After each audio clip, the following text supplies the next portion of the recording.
ছোট একটি ফ্রেমে বন্দি আস্ত একটি পরিধাম, নিজের হাতের ছোঁয়ায় আর মনের গভীর ভক্তি দিয়ে তৈরি এই সেটটি। একপাশে গর্জন করে ওঠা নীল সমুদ্রের জলরাশি, আর তীরের বালুচরে পড়ে থাকা এই ছোট্ট ছোট্ট শামুক ঝিনুকগুলো যেন সমুদ্রেরই দেওয়া উপহার।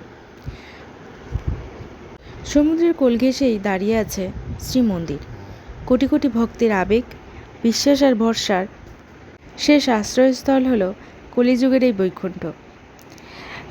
আর এই সব কিছুর মাঝে পরম শান্তিতে বিরাজ করছেন স্বয়ং জগতের নাথ, আমাদের জগন্নাথ দেব। তার সেই বড় বড় গোল চোখ আর ছড়ানো দুটি হাত যেন দূর থেকেই আমাদের পরম মায়ায় বুকে টেনে নিচ্ছে। সমুদ্র, মন্দির আর জগন্নাথ, এই তিনের মিলন মেলায় যেন মনকে এক অদ্ভুত শান্তিতে ভরিয়ে দেয়। ভক্তি ভরে সবাই একবার একসাথে বলুন, জয় জগন্নাথ।